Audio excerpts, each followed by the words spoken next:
नमस्कार साथियों, मैं दीपक पांडे एग्जाम्पल प्लेटफॉर्म पे आपका स्वागत करता हूं। हम है एग्जाम्पुर कलम से क्रांति। मित्रों, आज हम लोग सबसे पहले, जैसा कि आप थंबनेल से आपको पता चल रहा होगा, तो हम लोग जो केमिस्ट्री है, केमिस्ट्री के इंट्रोडक्शन की ये क्लास है।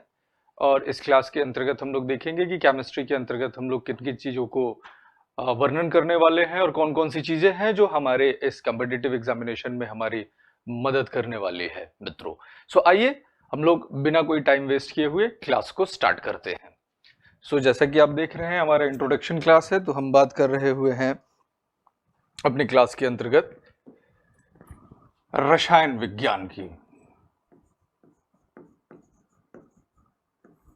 रसायन विज्ञान के ऊपर हम लोग बात करने वाले हैं, केमिस्ट्री। ओके,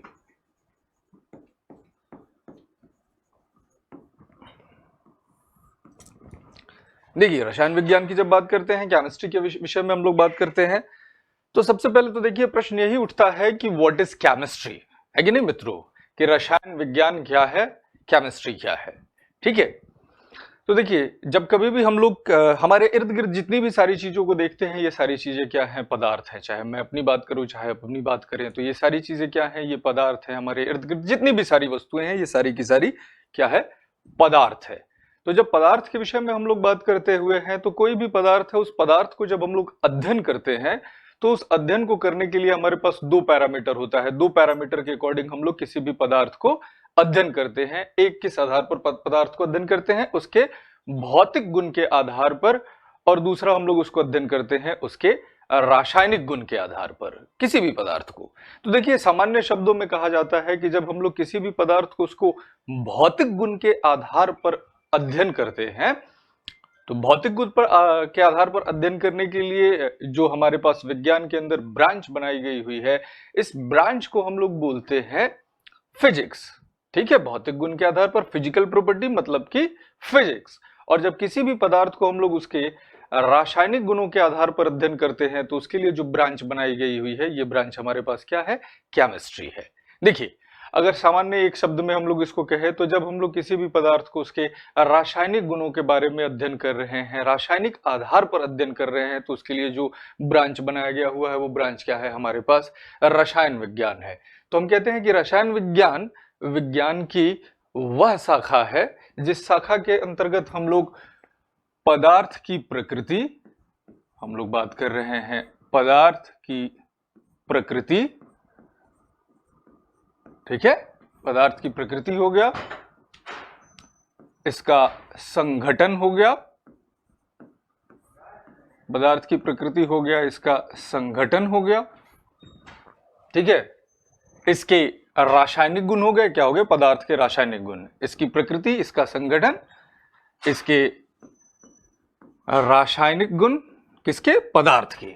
इसके रासायनिक गुण, रासायनिक गुण की बात कर रहे हैं, तथा रासायनिक अभिक्रियाओं के बारे में अध्ययन करते हैं। रासायनिक अभिक्रियाओं के बारे में अध्ययन करते हैं, अभिक्रियाएं। ठीक है, तो हम लोग बात करते हैं कि chemistry is that branch of science in which we study about what? Nature and composition of matter. Nature and composition of matter. Nature and composition of matter के बारे में बात करते हैं, पदार्थ की प्रकृति और उसके संगठन के बारे में। और क्या बात करते हैं? पदार्थ के रासायनिक गुणों के बारे में बात करते हैं, इट्स केमिकल प्रॉपर्टीज। बात करते हैं हम it's chemical properties, chemical properties के बारे में, and about it's chemical reaction, and about it's chemical reaction, chemical reactions के बारे में अध्ययन करते हैं। तो हमने कहा कि जब कोई भी हमारे पास पदार्थ है, तो उस पदार्थ की प्रकृति कैसी है, इसका संगठन कैसे है, इसके रासायनिक गुण कैसे हैं, और रासायनिक अभिक्रियाएं किस तरीके से इस पदार्थ के द्वारा दर्शाई जा रही हुई है। तो इन सब के विषय में इन सब के विषय में हम लोग साइंस के जिस ब्रांच में स्टडी करते हैं, इनके विषय में जिस ब्रांच में हम लोग अध्ययन कर रहे हैं, यही जो विज्ञान का ब्रांच है, यह ब्रांच क्या कहलाता है? केमिस्ट्री कहलाता है। आई बात समझ में? चलिए अब देखिए, कोई भी विषय है, उस विषय को जब हम लोग पढ़ते हैं तो उस विषय को एक अलग ब्रांच के रूप में हम लोग अध्ययन कर रहे हुए हैं, तो उस अलग ब्रांच के रूप में उसका सिस्टमैटिक क्रमवार जो अध्ययन होता है, उस अध्ययन के लिए किसी न किसी व्यक्ति को क्या किया जाता है? श्रेय दिया जाता है। किसी न किसी व्यक्ति को उसका श्रेय दिया जाता है, और जिस व्यक्ति को उसका श्रेय दिया जाता है, सामान्य रूप से हम लोग क्या करते हैं? उस व्यक्ति को उस सब्जेक्ट के पिता की संज्ञा हम लोग देते हैं कि वह व्यक्ति क्या है? उस सब्जेक्ट का फादर है। ठीक है? तो जब हम लोग इसी तरीके से एक प्रश्न उठाया जाता है, किसी भी विषय के संदर्भ में आप बात करते हैं, तो रसायन विज्ञान के संदर्भ में जब इस तरह का प्रश्न उठाया जाता है कि कौन सा ऐसा व्यक्ति है जिस व्यक्ति को हम लोग रसायन विज्ञान का पिता या फादर ऑफ केमिस्ट्री कहते हैं। कई बार इसी सवाल को देखिए बात कर लिया जाता है कि who is the father of modern chemistry?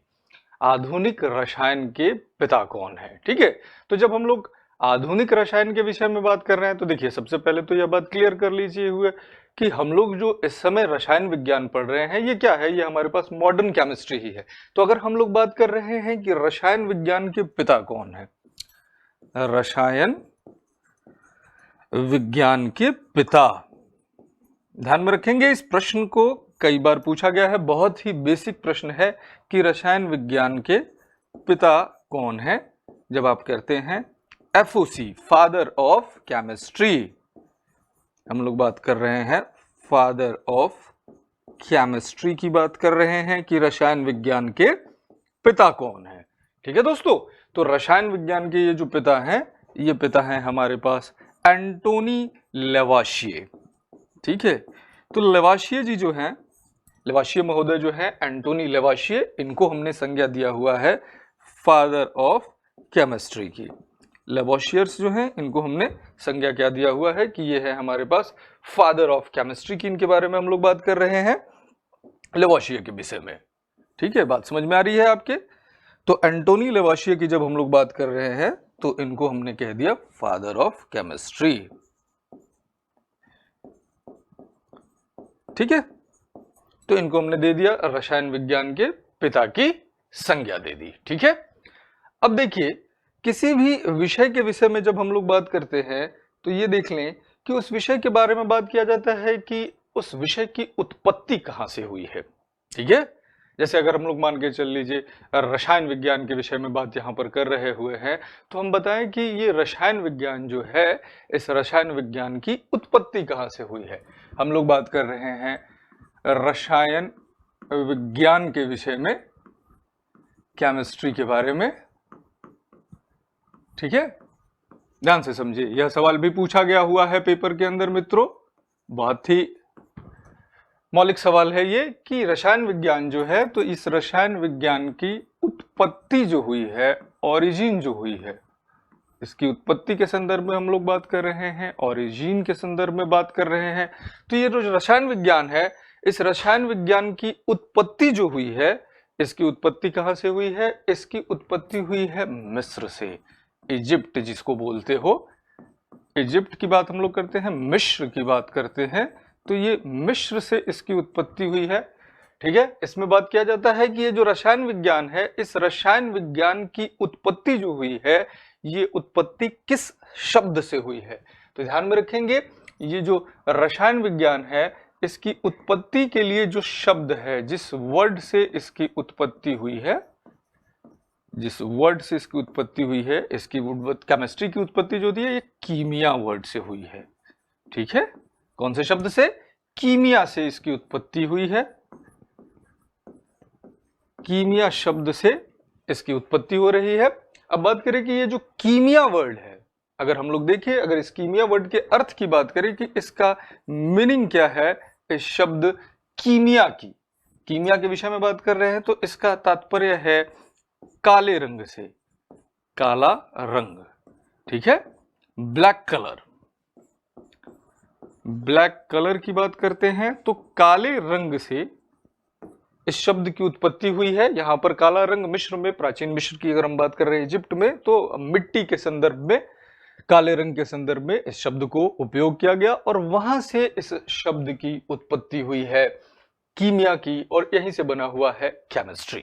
ठीक है, अब अगर बात करते हैं, देखिए अध्ययन की सुविधा के लिए जो रसायन विज्ञान है, इस रसायन विज्ञान का अगर हम लोग डिस्ट्रीब्यूशन करते हैं, देखें हम लोग बात कर रहे हैं रसायन विज्ञान की, तो इस रसायन विज्ञान को अध्ययन की सुविधा के लिए जो हमारे पास केमिस्ट्री है, इसको हमने 3 ब्रांच के अंदर डिवाइड कर रखा है। जो हमारे पास रसायन विज्ञान जैसा कि आप देख रहे हैं, तो इसको हमने अध्ययन की सुविधा के लिए क्या कर रखा हुआ है, इसको हमने अध्ययन की सुविधा के लिए 3 ब्रांचेस के अंदर बांट रखा हुआ है, जिसको हम लोग किस किस नाम से जानते हैं दोस्तों।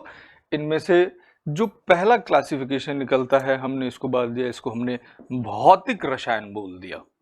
ठीक है, भौतिक रसायन हमने इसको कह दिया, इसको हमने फिजिकल केमिस्ट्री की संज्ञा दी हुई है, इसको फिजिकल केमिस्ट्री हमने नाम दे दिया है। फिजिकल केमिस्ट्री की मैं बात कर रहा हूं आपको, आपने इसको भौतिक रसायन की संज्ञा दी हुई है। इसी के बाद देखें, आपको जो दूसरा इसका क्लासिफिकेशन करते हैं, इसको हमने कार्बनिक रसायन की संज्ञा दे दी है, कार्बनिक रसायन की संज्ञा दी हुई है, जिसको कि आप जानते हैं कि इसको हम लोग ऑर्गेनिक केमिस्ट्री के नाम से जानते हैं। ठीक है, इसको ऑर्गेनिक केमिस्ट्री के नाम से हम लोग जानते हैं। इसी तरीके से जो तीसरा हमने इसका क्लासिफिकेशन किया हुआ है, जो तीसरा इसको ब्रांच के अंतर्गत हम लोग देखते हैं रसायन विज्ञान के अंदर, तो ये हमारे पास है अकार्बनिक रसायन। अकार्बनिक रसायन, ठीक है, इनऑर्गेनिक केमिस्ट्री। तो तीसरा इसका ब्रांच कौन सा है, इनऑर्गेनिक केमिस्ट्री। तो इस तरीके से रसायन विज्ञान को अध्ययन की सुविधा के बुक के आधार पर हमने इसको 3 ब्रांचेस के अंदर बांट लिया हुआ है। हमने क्या कर दिया, इसको फिजिकल केमिस्ट्री कर दिया, कार्बनिक रसायन कर लिया, ठीक है, और इसको अकार्बनिक रसायन कर लिया। तो इस तरीके से रसायन विज्ञान के अंतर्गत बंधु जो होते हैं, ये 3 ब्रांच होते हैं। भौतिक रसायन हो जाता है, अकार्बनिक रसायन हो जाता है, और कार्बनिक रसायन होता है। ठीक है, इन तीनों को मिलाकर सामूहिक रूप से हम लोग रसायन विज्ञान के अंतर्गत देखते हैं। अब देखिए, जिस पेपर के लिए हम लोग फोकस कर रहे हुए हैं, उस पेपर के अंदर हम लोग बात करें कि रसायन विज्ञान के किस ब्रांचेस से प्रश्न को बनाया जाता है, तो यहां पर ध्यान में रखें कि इन तीनों ब्रांचेस से हमें क्वेश्चंस को पूछा जाता है। ठीक है, साथ ही साथ इस रसायन विज्ञान को किस तरीके से हमें देखना है कि किस तरीके से केमिस्ट्री हमारी डे टू डे लाइफ में बसा हुआ है। तो हमारे दैनिक जीवन में किस तरीके से रसायन है और रसायन का उपयोग किया जा रहा है, ये मुख्य आधार आपके पेपर के अंतर्गत बनाया जाता है। इसीलिए अगर आप देखेंगे तो आपके सब्जेक्ट का टाइटल जो बनता है, ये बनता है जनरल केमिस्ट्री। ठीक है, या पूरे साइंस की बात करते हैं तो जनरल साइंस कहता है, साइंस नहीं कहता है, जनरल साइंस कहता है। ठीक है, सामान्य विज्ञान या सामान्य रसायन विज्ञान की बात की जाती है। ठीक है, तो ये हमने बात किया किसके अंतर्गत की केमिस्ट्री क्या है। होपफुल मैं कि आपको ये सारी बातें समझ में आ रही हुई है। जहां कहीं भी कोई किसी प्रकार की दिक्कत होती है तो आप बताएंगे। आइए, अब जैसा कि हमने रसायन विज्ञान के अंतर्गत बात किया कि रसायन विज्ञान के अंतर्गत हम लोग पदार्थ की प्रकृति, ठीक है, इसके संगठन, इसके रासायनिक गुण और रासायनिक अभिक्रियाओं के बारे में अध्ययन करते हैं। ठीक है, तो हमने कहा कि केमिस्ट्री के अंतर्गत हम लोग nature and composition of matter, it's chemical properties, about it's chemical reactions, ठीक है, इन सारी चीजों के बारे में हम लोग अध्ययन कर रहे हैं। तो सबसे पहले तो देखते हैं हम लोग कि ये जो रसायन विज्ञान के अंतर्गत जैसे ही हम लोग शुरुआती करते हैं, तो सबसे पहली चीज जो हमें जाननी है वो हमें क्या जाननी है, पदार्थ की प्रकृति और उसका संगठन। तो यहां से हम लोग बात करेंगे, हम लोग बात कर रहे हैं पदार्थ की प्रकृति, पदार्थ की प्रकृति तथा इसका संगठन, पदार्थ की प्रकृति तथा इसका संगठन। Nature and composition of matter, nature and composition of matter.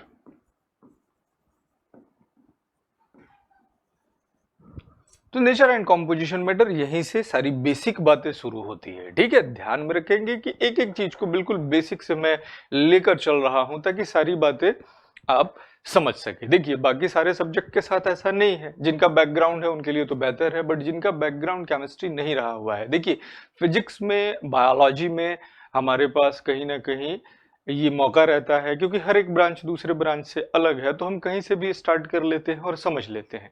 लेकिन केमिस्ट्री के अंतर्गत हमें ध्यान में रखना है कि क्रमवार तरीके से अध्ययन करना है।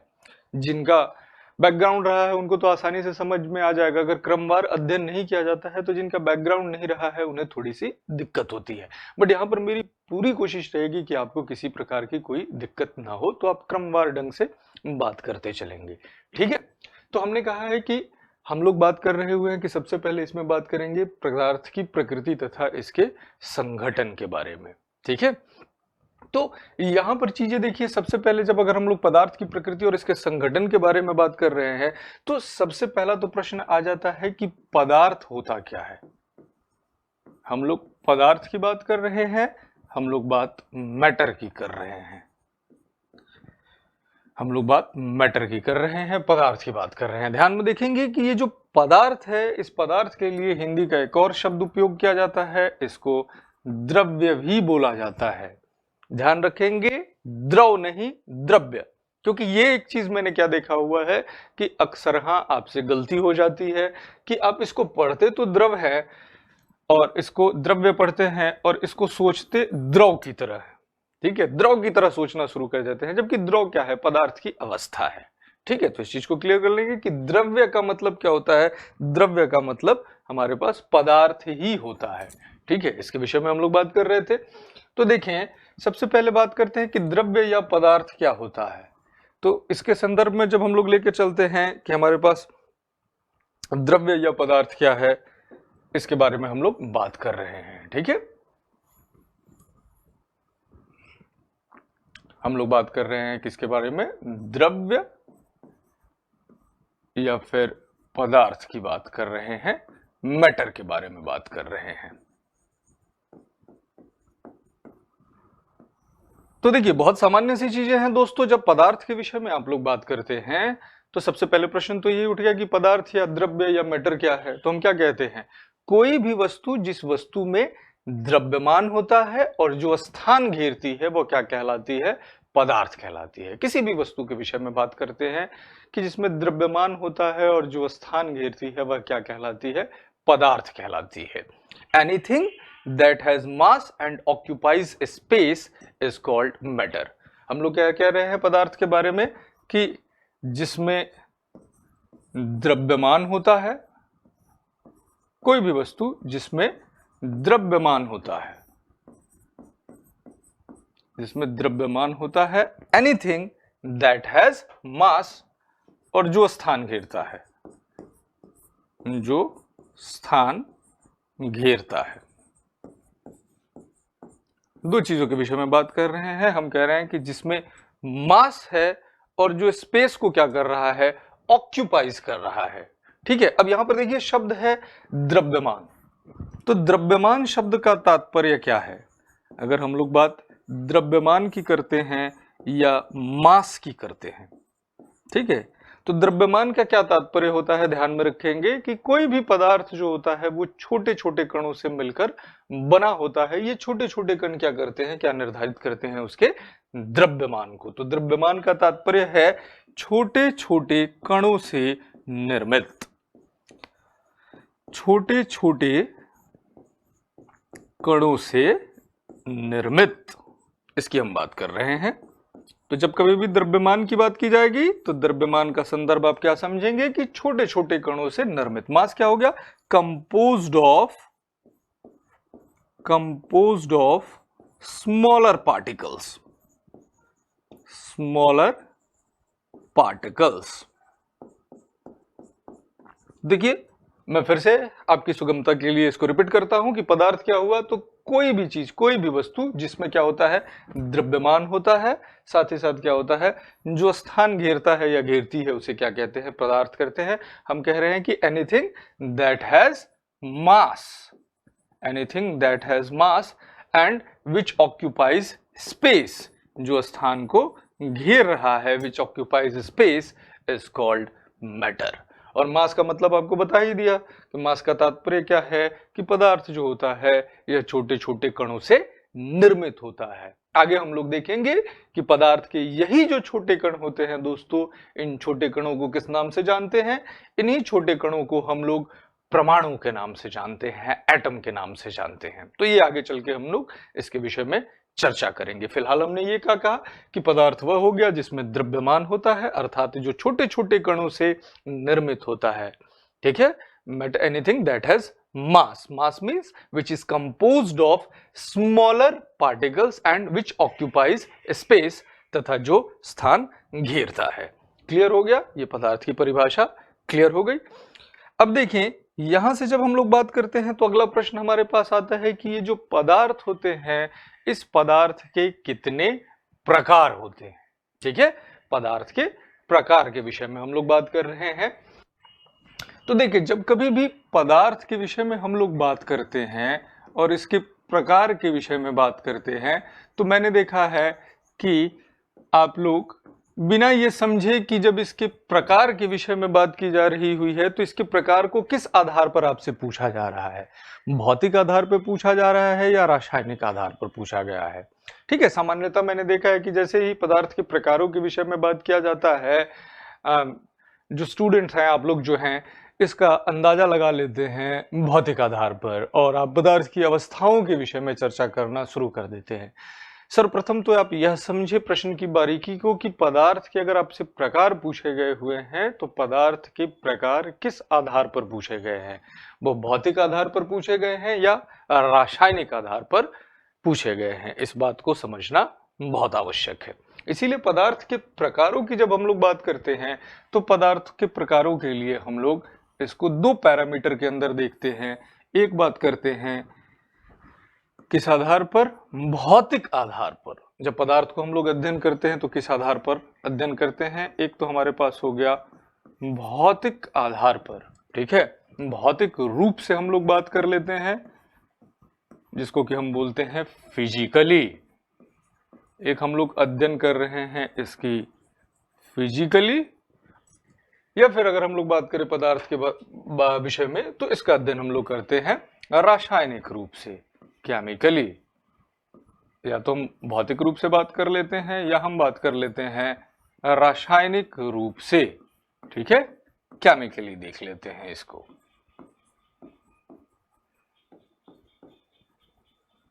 केमिकली, तो इस तरीके से पदार्थ के विषय में जब हम लोग बात करते हैं तो इसके अध्ययन को सुगमता बनाने के लिए कि पदार्थ के कितने प्रकार होते हैं, हम बात कर लेते हैं भौतिक रूप से और रासायनिक रूप से। क्लियर है दोस्तों? अब देखिए, यहां पर जब भौतिक रूप से या रासायनिक रूप से बात करते हैं तो भौतिक रूप से जब कभी भी पदार्थ के बारे में बात होती है तो हमेशा इसका तात्पर्य होता है क्या, पदार्थ की अवस्थाओं से।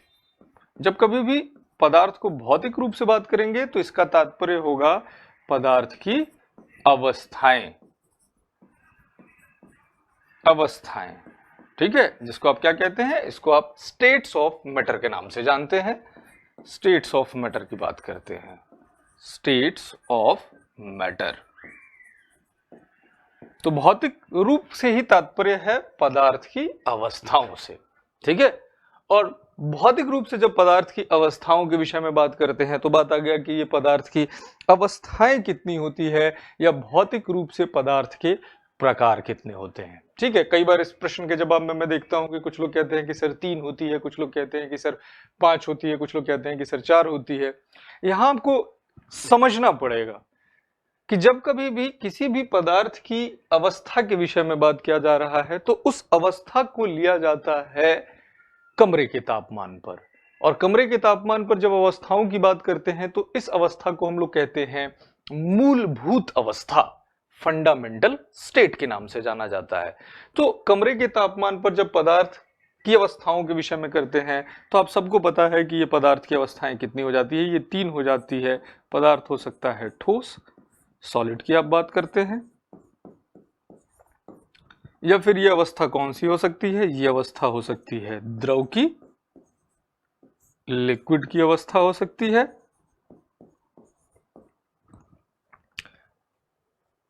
पदार्थ की अवस्थाओं के संदर्भ में बात कर रहे हैं तो ये ठोस की अवस्था हो सकती है, हमने कहा कि ये ठोस की अवस्था हो सकती है, सॉलिड स्टेट की जिसकी बात कर रहे हैं आप, या फिर आप बात कर रहे हैं कि ये लिक्विड स्टेट में हो सकता है, ठीक है।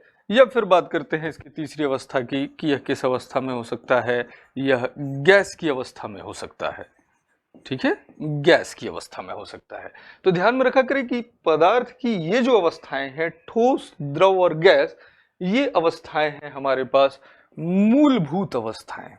किस तरह की अवस्थाएं हैं ये अवस्थाएं हैं हमारे पास पदार्थ की मूलभूत अवस्थाएं।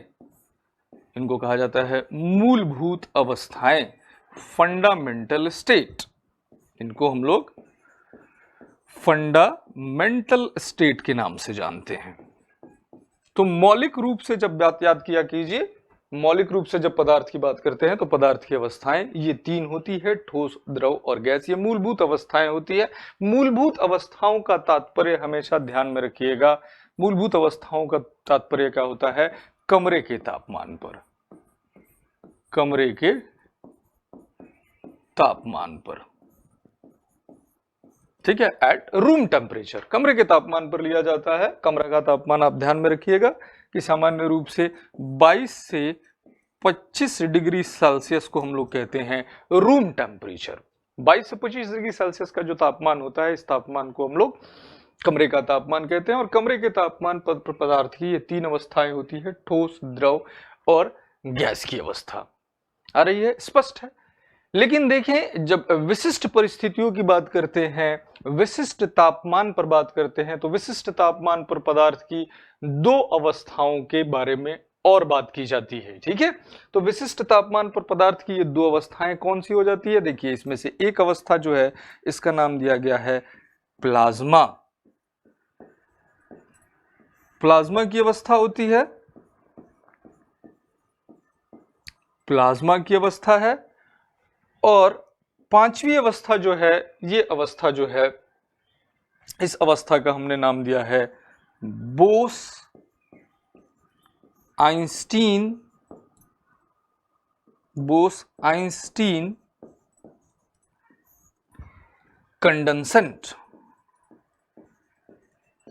कंडेंसेंट, बोस आइंस्टीन कंडेंसेंट की अवस्था है, जिस अवस्था को हम लोग बीईसी शॉर्ट में इसको बोस आइंस्टीन कंडेंसेंट के नाम से जानते हैं। तो इस अवस्था को हम लोग किस नाम से जानते हैं, बीईसी के नाम से जानते हैं, बोस आइंस्टीन कंडेंसेंट की अवस्था के नाम से जानते हैं। ध्यान में रखा करिए, ये जो अवस्था है, इस अवस्था का नाम भारतीय वैज्ञानिक जो है सत्येंद्रनाथ बोस और साथ ही साथ अल्बर्ट आइंस्टाइन, उनके सम्मान में इस अवस्था का नाम दिया गया हुआ है बोस आइंस्टीन कंडेंसेंट की अवस्था।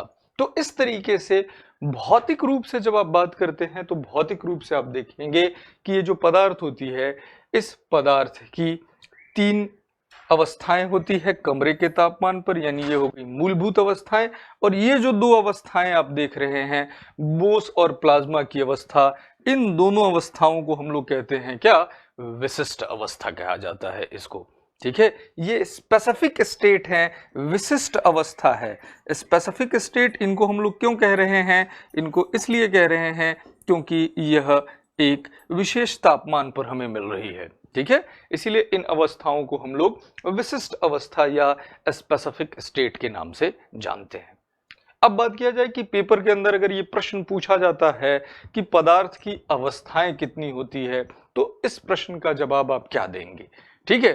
तो देखें, ये प्रश्न के ऊपर है कि किस तरीके से ऑप्शन दिया गया हुआ है। जैसे मान लीजिए इस प्रश्न को मैं लेता हूं, अब आप पहुंचे और आपको प्रश्न दे दिया गया कि पदार्थ की कितनी अवस्थाएं होती है, और ऑप्शंस में मान के चल लीजिए कि ये ऑप्शंस आपको न्यूमेरिकल वैल्यूज के आधार पर दिए गए हैं। न्यूमेरिकल वैल्यूज के आधार पर किस तरीके से आपको ऑप्शन दे दिए गए? पहला ऑप्शन दे दिया गया कि पदार्थ की 2 अवस्थाएं होती है, पदार्थ की 3 अवस्थाएं होती है, या पदार्थ की 4 अवस्थाएं होती है, या पदार्थ की 5 अवस्थाएं होती है। ये बात कर लिया गया आपसे, ठीक है। तो इस दौरान आपका उत्तर क्या होगा, आपको ये समझना है। यहां पर ये क्या किया जाता है, एक सामान्य चीजें देखने को ये मिलती है कि यहां पर मोस्ट ऑफ द स्टूडेंट्स जो होते हैं इसके लिए डी ऑप्शन लगा लेते हैं। नहीं, देखिए, पदार्थ की अवस्था के संदर्भ में जब बात कर रहा जा रहा है किसी भी चीज के विषय में, तो आप हमेशा मूलभूत अवस्थाओं के विषय में बात करेंगे।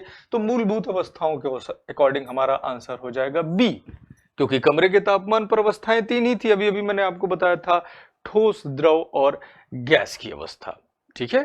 ठोस, द्रव और गैस की अवस्था के विषय में मैंने आपसे बात किया हुआ था। लेकिन अगर इसी सवाल को इस तरीके से दिया जाए कि इनमें से कौन सी पदार्थ की अवस्थाएं होती है, ध्यान दीजिएगा दोस्तों, कि अब आपसे पूछ दिया गया कि इनमें से कौन सी पदार्थ की अवस्थाएं होती है। मान लीजिए जो ये पहला ऑप्शन है, ए ऑप्शन, इस ऑप्शन में हमें दे दिया सॉलिड और लिक्विड, ठोस और द्रव। दूसरा ऑप्शन हमें दे दिया गया ठोस, द्रव और गैस, सॉलिड, लिक्विड और गैस। तीसरा ऑप्शन जो है सी ऑप्शन, ये हमें दे दिया गया ठोस, द्रव, गैस और प्लाज्मा।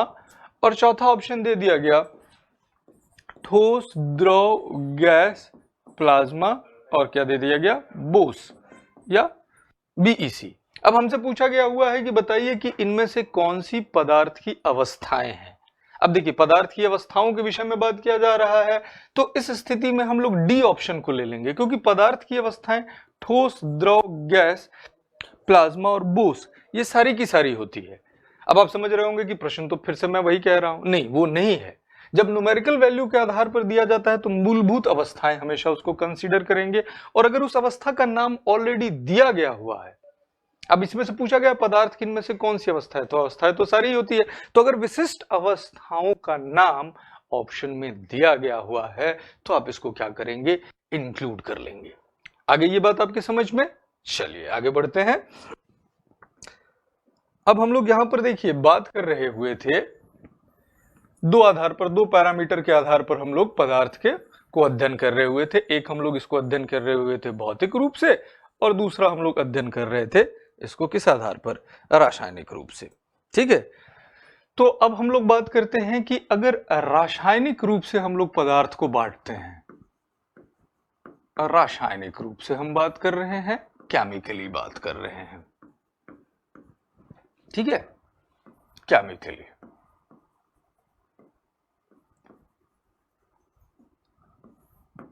तो रासायनिक रूप से जब कभी भी आप पदार्थ की बात करते हैं तो रासायनिक रूप से पदार्थ दो तरह के हो जाते हैं।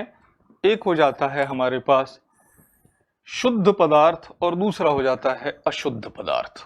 तो रासायनिक रूप से पदार्थ हमारे पास दो तरह से है, शुद्ध पदार्थ और अशुद्ध पदार्थ। शुद्ध पदार्थ, अगर हम लोग टाइप ऑफ मैटर की बात कर रहे हैं in terms of its chemical properties or chemically, so there are two types of matter. One of them is called pure matter,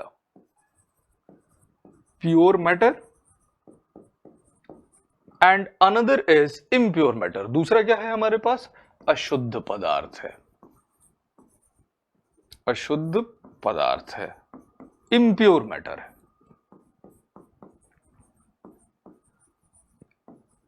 impure matter, अशुद्ध पदार्थ है, ठीक है। तो दो तरह के हमारे पास हो गए, एक हो गया शुद्ध पदार्थ, दूसरा हो गया अशुद्ध पदार्थ, प्योर और इम्प्योर।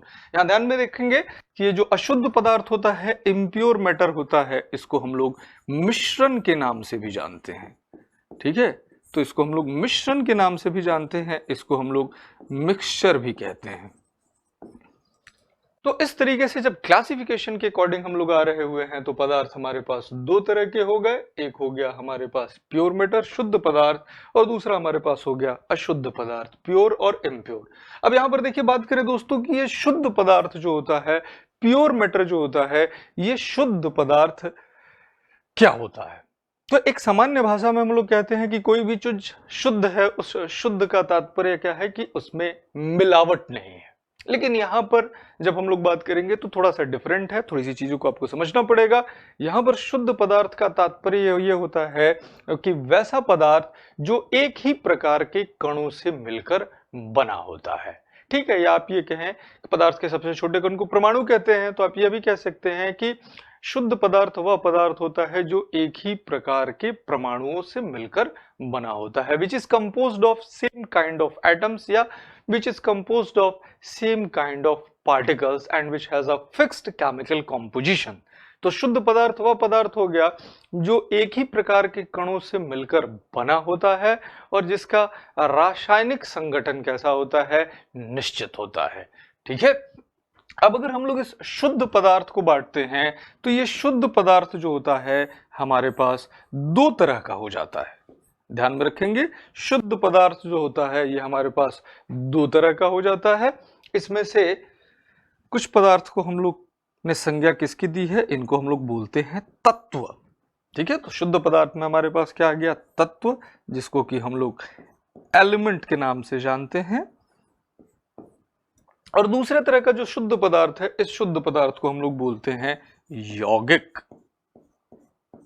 ठीक है, तो तत्व हो गया और हमारे पास क्या हो गया, यौगिक हो गया। इसको हम लोग कंपाउंड के नाम से जानते हैं। तो शुद्ध पदार्थ हमारे पास दो तरह का हो गया, एक हमारे पास हो गया तत्व और दूसरा हमारे पास क्या हो गया, यौगिक। तो इस तरीके से शुद्ध पदार्थ, प्योर मैटर जो हो गए, ये दो तरह के हो गए, एलिमेंट और कंपाउंड। क्लियर? तो शुद्ध पदार्थों की जब भी बात करेंगे इसके अंतर्गत दो तरह के पदार्थ आ जाते हैं, तत्व और यौगिक। अब अगर तत्व के विषय में बात करते हैं कि तत्व क्या होता है, तो देखिए तत्व के विषय में जब बात करते हैं तो हम क्या कहते हैं कि तत्व वह शुद्ध पदार्थ होता है जिसे किसी भी भौतिक अथवा रासायनिक विधि द्वारा दो या दो से अधिक पदार्थों में विभाजित नहीं किया जाता है, नहीं किया जा सकता है।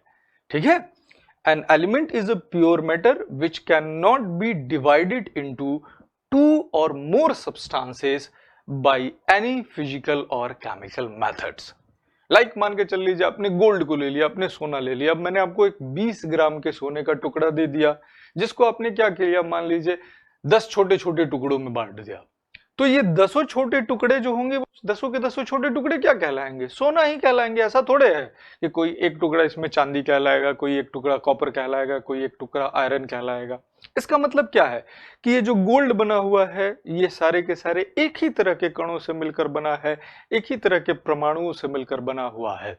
ठीक है, तो गोल्ड क्या हो गया, हमारे पास तत्व हो गया। तो ध्यान में रखेंगे, तत्व वह शुद्ध पदार्थ होता है जिसे किसी भी भौतिक अथवा रासायनिक विधि द्वारा दो या दो से अधिक पदार्थों में विभाजित नहीं किया जा सकता है। स्पष्ट है ये बात?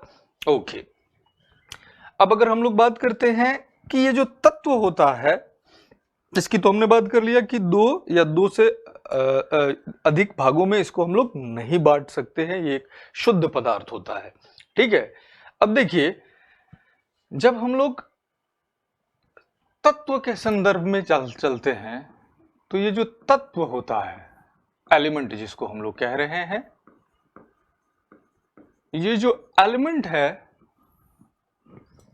इसके अंदर हमने क्या कह दिया कि तत्व क्या है, शुद्ध पदार्थ है।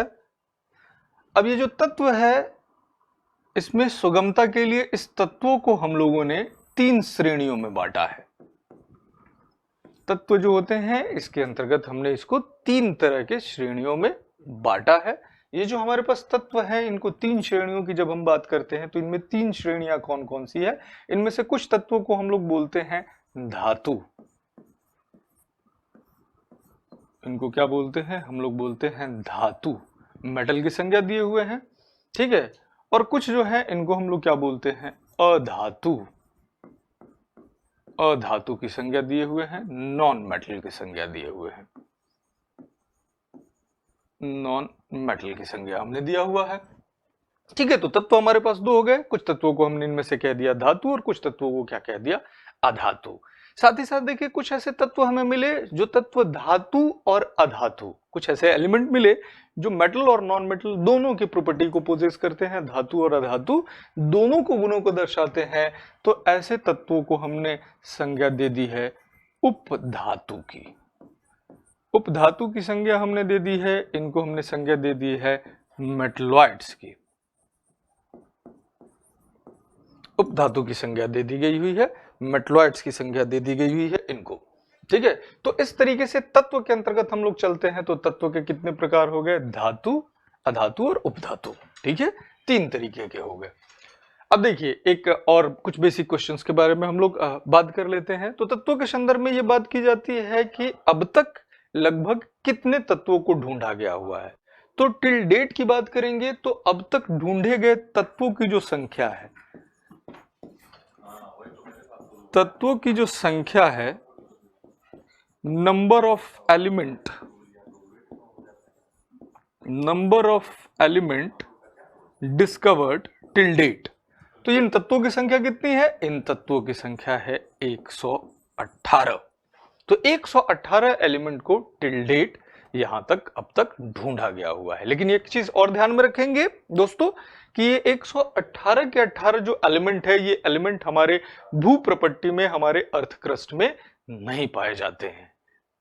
ठीक है, इसका तात्पर्य क्या है? इसका तात्पर्य ये है कि इसमें से कुछ एलिमेंट्स जो हैं, ये एलिमेंट्स कैसे हैं? नेचुरल हैं, और कुछ एलिमेंट्स कैसे हैं? आर्टिफिशियल हैं, मैनमेड है। इनको लैब में हमने सिंथेसाइज करके बनाया है। तो कभी कभी आपसे बात कर लिया जाता है कि इन 118 तत्वों में से प्राकृतिक तत्वों की संख्या कितनी है। तो अगर हम लोग नेचुरल एलिमेंट की बात करते हैं, प्राकृतिक तत्व की बात करते हैं कि कितने एलिमेंट जो हैं इसमें से नेचुरल हैं। अगर हम लोग नेचुरल एलिमेंट को देखें तो नेचुरल एलिमेंट जो हैं इनकी संख्या कितनी है? 98 है। अब कई बार लोग कहते हैं कि सर हमने पढ़ा कि ये जो नेचुरल एलिमेंट है, इस नेचुरल एलिमेंट की संख्या 94 है, ऐसा हमने पढ़ा। देखिए आप ध्यान में रखा करें कि 94 ये लिखा गया हुआ है, 94 सामान्य रूप से लेकर चला जाता है। लेकिन जब डीके के आधार पर हमने देखा हुआ है, रेडियो एक्टिव एलिमेंट्स के संदर्भ में हमने बात किया हुआ है, तो उस आधार पर अगर हम लोग देख रहे हैं तो एट प्रेजेंट, वर्तमान समय में याद रखिएगा कि प्राकृतिक तत्वों की संख्या कितनी है? 98 है। और रेस्ट जितने भी बच गए ये सारे आपके पास कैसे हो गए? ये सारे के सारे आपके पास हो गए कृत्रिम तत्व। ठीक है, ये कृत्रिम तत्व हो गए आपके पास, ये सारे के सारे मैनमेड हो गए या आर्टिफिशियल हो गए। आप मैनमेड एलिमेंट इनको कह सकते हैं, ठीक है, या फिर आप इनको आर्टिफिशियल एलिमेंट भी कह सकते हैं। तो रेस्ट इन एलिमेंट्स की संख्या कितनी हो जाएगी? 98 हो गए, तो ये कितनी हो गई? 20 हो गई। इस तरीके से टोटल एलिमेंट की संख्या कितनी हो गई? 118 हो गई। होपफुली ये बात आपके समझ में आ गई होगी। अब अगर मान के चल लीजिए कि ये टोटल तत्वों की संख्या हमने दर्शा दिया दोस्तों कितना? 118। अब अगर ऐसा क्लासिफिकेशन बनाया जाए, इस तरीके से पूछा भी जाता है कि इस 118 तत्वों में बताइए कि धातुओं की संख्या कितनी है, तो सर्वाधिक धातुएं हैं लगभग। इनमें मेटल्स की संख्या कितनी है? 91 है। ठीक है, और अगर बात करें अधातु की, तो अधातुओं की संख्या एग्जैक्ट अगर हम लोग देखें तो 17 के आसपास जो है वो परफेक्ट नॉन मेटल के आधार पर बनती है, और रेस्ट आपके पास जो 10 बन जाते हैं ये मेटलॉइड्स हो गए। ठीक है, तो 10 जो बच गए ये आपके पास क्या हो गए? मेटलॉइड्स हो गए। क्लियर है ये? तो अगर अब हम लोग यहाँ पर क्लासिफिकेशंस के आधार पर हमने देख लिया, मेटल्स की हमने बात कर ली, ठीक है, नॉन मेटल्स की हमने बात कर ली, तो ये तत्व जो है, इस तत्व का वर्गीकरण इस तरीके से हमने बनाया हुआ है। ठीक है, कि तत्व के अंतर्गत ये 3 तरह की चीजें आ गई है। होपफुली ये बात आपको क्लियर हो रही है। ठीक है, तो इस तरीके से चीजों को और धीरे धीरे हम लोग आगे बढ़ाएंगे। देखिए ये समय जो है, ये फिर से एक विकट परिस्थिति दोस्तों हमारे सामने आई हुई है। अभी हम लोग देख रहे हैं कि इस वैश्विक महामारी के संदर्भ में बात चल रही हुई है। तो बीच में हमने देखा कि पिछला ईयर्स जो था वो काफी हमारे लिए कष्टमय रहा, और लॉकडाउन की वजह से जो चीजें थी, संस्थान नहीं चल पाए, और अब जाकर हमने अपने पढ़ाई को एक कहा जाए कि एक आयाम दिया हुआ था, एक नए आयाम के साथ हम लोग तैयारी करना शुरू किए हुए थे। बट फिर से आप देखें कि कोविड-19 के केसेस जो हैं इनमें इजाफा देखने को मिला है। देखिए दोस्तों, विज्ञान भी कहता है कि एक स्वस्थ दिमाग एक स्वस्थ शरीर के अंदर रहता है, तो कहीं ना कहीं आपको स्वस्थ रहना जरूरी है। बस इस दौरान भी कैसी होनी चाहिए कि पढ़ाई चलती रहनी चाहिए, पेस चलती रहनी चाहिए। ठीक है, तो इसके दौरान एग्जामपुर का पूरा परिवार आपके साथ लगा हुआ है। हमारी पूरी की पूरी कोशिश ये है कि हम लोग आपके साथ जुड़े रहें, ऑफलाइन के माध्यम से भी, ऑनलाइन के माध्यम से भी। तो चूंकि अब आपको पता है कि ऑफलाइन कक्षाएं जो है अभी जो गाइडलाइंस चल रही है वर्तमान में सरकार की, उसके अकॉर्डिंग ऑफलाइन क्लासेस नहीं चल रही है, तो उससे किसी तरीके की परेशान होने की आवश्यकता नहीं है। ऑनलाइन में यहाँ पर हम लोग हैं आप लोगों के साथ, आपकी पूरी की पूरी मदद की जाएगी, ठीक है। तो आप बिल्कुल भी ना परेशान हो, अपने परिवार एग्जामपुर के साथ जुड़े रहें, ठीक है। क्योंकि आप समझ लीजिएगा कि एक आस आप लोग लगा के बैठे हुए हैं, एक उम्मीद आप लोगों के साथ बनी हुई है आप लोगों की हमारे साथ। तो हम कोशिश करेंगे इस उम्मीद पे पूरे के पूरे खरे उतरे, ठीक है। अंत में मैं यही कहूंगा कि कतरा एहतजाज करे तो क्या मिले, ठीक है मित्रों, कि कतरा एहतजाज करे तो क्या मिले, और दरिया जो लग रहे थे समंदर से जा मिले, और हर शख्स यहां दौड़ता है भीड़ की तरफ, और दिल ये भी चाहता है कि उसे एक आसरा भी मिले। तो आप घबराइए मत, इस आपके आसरे को हम लोग नहीं फेल होने देंगे, आपके साथ जुड़े रहेंगे हमेशा, ठीक है। तो देखते रहिए, सपोर्ट करते रहिए, और मिलते हैं अगले क्लास में। इससे आगे की बातों को वहां भी हम लोग जारी रखेंगे। चलिए बहुत बहुत धन्यवाद, मिलते हैं अगले क्लास में, बाय।